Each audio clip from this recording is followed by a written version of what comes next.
Jules and Jim, Jules and Jim. Two friends meet a girl and everything goes to shit.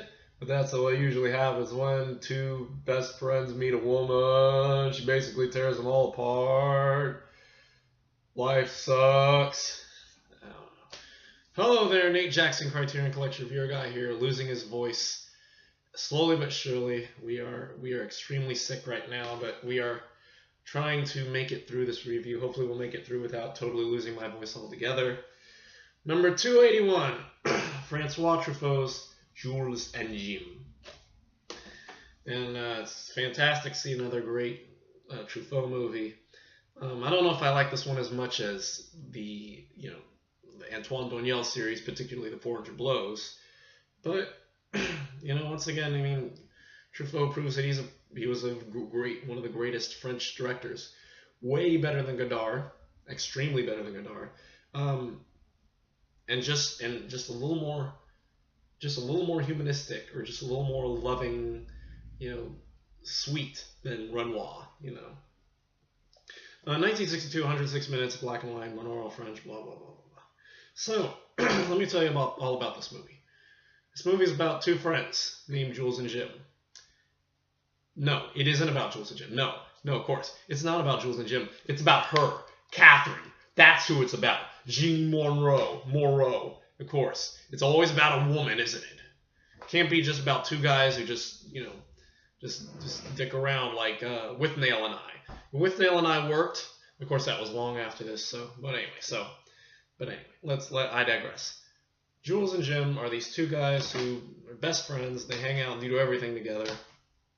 And one day they meet this woman named Catherine, who is supposed to be the spitting image of this statue, this bust that they admired. So they meet her, and they all become friends. And Jules and Catherine fall for each other. Well, they both fall for her, but Jules and Catherine are the two that get together. They get married. They have a baby. And then they both have to go off and fight a war. Jules and Jim go fight a war in like their different states, and so they're enemies technically, although they don't want to shoot each other. So after the war, Jim meets up with Jules. Jules and Catherine have a daughter now, whose name is Sabine, and the three of them live together. And Jules confides to Jim that apparently their marriage is kind of falling apart because Catherine is having second thoughts and all that, and she wants more excitement and everything. And apparently you're proved that when she just randomly jumps into the ocean. And apparently that's like this huge scene where I don't know what it means, but yeah. So Catherine ends up falling for Jim, teasing Jim, and Jim, although while he really likes her, still has a girlfriend back home, Gilberine. Maybe I look her up. What's her name? Jill. It starts with a G. It's like Gilberto, but Gilberti. Anyway, so he's promised to her, but his admiration for Catherine apparently, breaks everything. And they end up falling for each other, and Jules gives them their blessing to get married. And I guess they do get married, Jim and Catherine. She divorces Jules.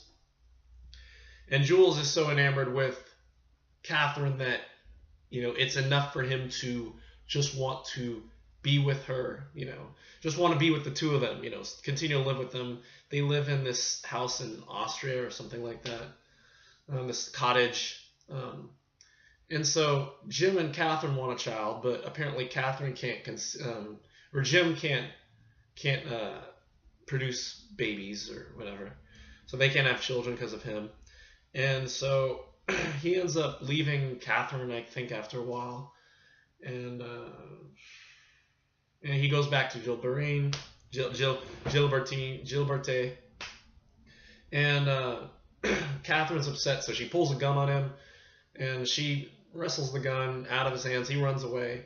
And then months later, they get together again. Jules is back with Catherine. And Jules and Jim, talk about what happened. And Catherine, tells Jim to come over to his car. She gets in the car, they get in the car, they drive, and she says he wants something to tell her. She just smiles at him as they go off to this bridge. Bridge is broken. They fall off the bridge, they die, and Jules is all alone. Yeah. That's the story of Jules and Jim. Everybody loves this movie, even though 2 characters die at the end. I don't know. Now, here's the thing. This isn't Truffaut's fault. Truffaut was just making a movie based on a book that he really liked, you know. It's not his fault that he liked the book. It's the author who wrote all this weird shit.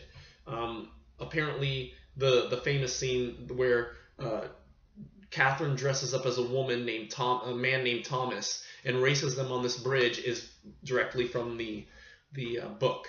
And Truffaut was just basically following the book. So it's not like it's some weird random image that Truffaut created out of his mind the way Godard does all the fucking time, you know. This is just Truffaut being faithful to elements of the book, you know. And that's fair. I will let him have that, you know.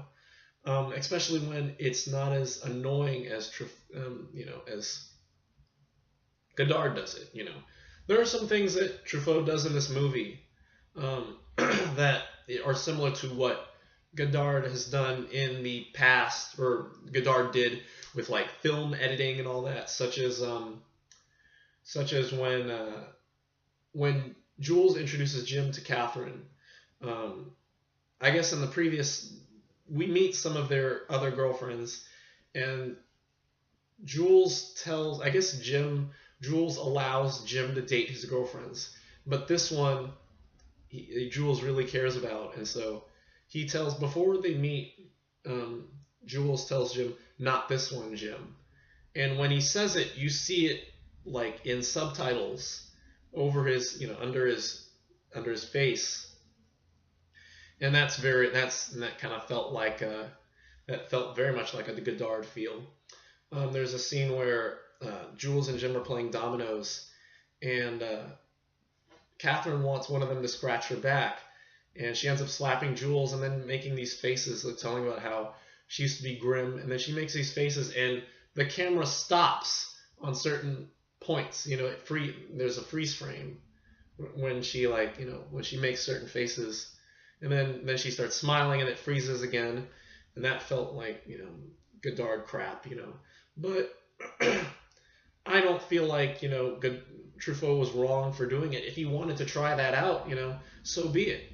Of course, I feel like, and he's even done this, what about the ending to 400 Blows, where we see Antoine, the intense close-up of Antoine, at the end, where he just stops on the beach and randomly looks at the camera, So little touches like this are just probably part of French filmmaking, But it just so happens that Godard was the overlord and ruler of said techniques, So for anyone else to do that would feel like, oh, he copped that from Godard, So, yeah. So anyway, now, so Truffaut, I love Truffaut so much from the Antoine Doinel series that, I don't, this isn't a perfect movie. I think Catherine is very selfish for killing Jim. And I feel like, I feel like when I watch this one again, I'll give this one another watch in due time. I'll probably understand her motives a little bit better. But for now, I just think that Catherine was very selfish for killing Jim off, and breaking up their friendship. I knew one of them was going to die. I could just tell, but I didn't know who was going to die, or at the end. I thought, Catherine was actually going to shoot Jim at the end of the movie, But no. She got her revenge at the end. So, and yeah. So anyway, that's it for me. I'll leave it there because my voice is just so out of it right now. But it's not a bad movie. This is not a bad movie. I dug it. I thought it was very funny at times. I thought one of my favorite scenes was I love the scene at the beginning, toward the beginning, where Jules and Jim are talking about Jules' girlfriends, and he shows him these pictures, and they're like old timey, like, you know, pictures that look like girls from the 20s with all the makeup and everything. And then one of them, he draws on the table that they're at this bar, and he draws like her face on the table. And the next thing we hear is this narration saying that Jules offered to buy the table from the bar owner, but the bar owner would have to, he'd have to buy all of them as they're a set. And I thought that was really hilarious that we don't get the confrontation, we just get the aftermath in dialogue, you know, as if this was happening, you know, like you know, that he didn't get away with it or anything like that, you know.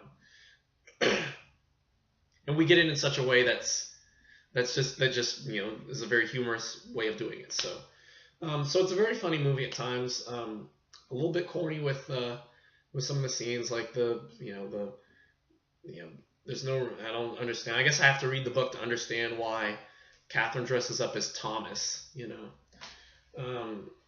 And you know, Jean Moreau, I'm not a fan of all these French actresses. You know, there's not a lot of I'm not a fan of her, or Brigitte Bardot, or Anna Karina, or anybody like that. Just I don't know, just not a fan. So there you are.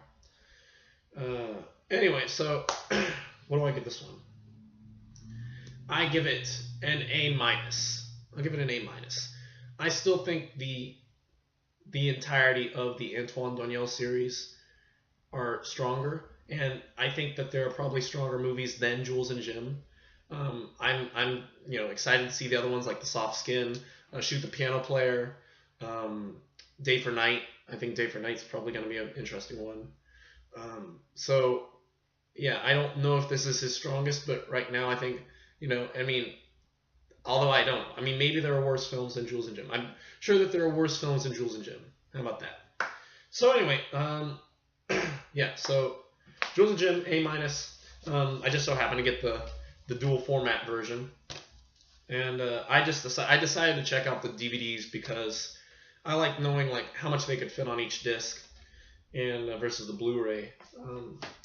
Yeah, so disc 1, movie, and then section on the real story. There's a section with an interview with Truffaut talking about reading the book, and then there's a half-hour excerpt of this documentary about the guy Henri Pierre Rocher, who was the author of Jules and Jim.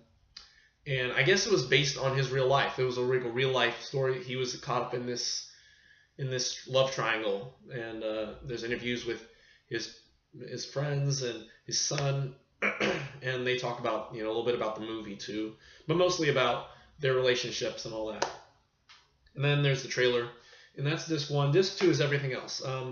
There are 5 interviews with Truffaut where he talks about just through different periods in his life. One of them is a 1979 English interview, or an interview where he speaks in front of an English-speaking audience, and he has a translator on stage. And there's his first American interview he did in 1975, and then an audio interview from 1980, and all of them kind of concern Jules and Jim, and you know, mostly Jules and Jim. What else is on here? There is an interview. Oh, one of the cooler ones is an interview with Truffaut from the movie, a TV show called Les Inventés du Dimanche, which features Francois Truffaut and I forget the guy who interviews him, but the two of them like talk about his co-stars and all that, and but it's kind of interesting. The host interviews. Like, he interviewed Jean Monroe and John Renoir, too. And Truffaut watches the interviews, and then they discuss the interviews that they had, because they talk about Truffaut. And he asks them, are they more or less right? And he's like, yeah, for the most part, yeah. And it's really trippy. And then the last one that they interviewed was this guy who wrote to Truffaut saying how much he loved the movie. And I guess they turned his letter into one of the ads for the movie. And so, they didn't, you know, nobody knew who it was. And the guy finally came forward and interviewed with the host. And Truffaut was kind of tripping to see him because he never knew who the guy was or whoever wrote it, you know. So that was probably the most interesting interview because of just the format and the way it happened. There's also a newer interview with Raoul Coutard, who is the cinematographer, and who else? There was an interview with who else? There was more. Let's see. Shoot, I know I'm missing one. But yeah. So anyway, I think the only other one is there's an interview with Jean Grunault, who's the co-screenwriter, and they just again, it's all about Jules and Jim. And then the oh my God, we're Criterion moment is the interview with this conversation between film scholars, aka white people, Robert Stam and Dudley Andrew. It's just like, oh God, it's like we don't need that. I don't need to watch that, even though I did. I don't know why I did, but I guess I'm just a sucker for Criterion. I don't know. Anyway, so that was painful and stupid, and it harkened back to just remind me what Criterion's all about. Anyway, so. That's it. That's all I can give you about this one. Jules and Jim, pretty cool movie. A-. Not as greatest. It smells like a dard, but it's true Truffaut, and for that you can forgive it. It's awesome. Anyway, so anyway, I apologize for not being here on Saturday for Seventh Seal. I was just so sick that I just couldn't. I couldn't even bring myself to watch it because I was like, I can't do this, I can't even review the thing. So I'm like, how might if I watch this, rewatch it and review it, and it's like I want this to be good, because rewatches have to be perfect, or better at least. I want to be happy with them much more than I am the first one, and I mean I could do it and have a better opinion about the movie, but my voice would sound like shit. So anyway, but anyway, that's for me. For today, hopefully I will feel better because Wednesday we start the Andre Wajda. I'm gonna learn how to pronounce this fool's name. Generation, Canal, and Ashes and Diamonds, and then so like I said, we might do some of these in the same day. We might do. A Generation, Canal, or Ashes and Diamonds on the same day because they're pretty short movies and there's not a huge amount of supplements on them. Some of them, each one has like a new interview with Wajda and just another supplement basically, and that's it. So we may find time to do some of them so that way we can get to the Seventh Seal, and maybe if I do all three of them in one day, then maybe Andrei Rublev as well, because this one's still waiting. It's still haunting me. Yeah, so anyway, that's for me. Thank you for watching. Don't drive your husband's best friend off of cliffs. Don't pull a gun on your husband's best friend. And don't jump into lakes. There you are. I know those all involve Catherine, but she was the one who did all the stupid shit in the movie, so... Anyway, that's for me. Thank you for watching. And we'll see you on Wednesday with hopefully a much better voice for A Generation and maybe Canal and maybe Ashes and Diamonds. Anyway, that's it for me. See you later and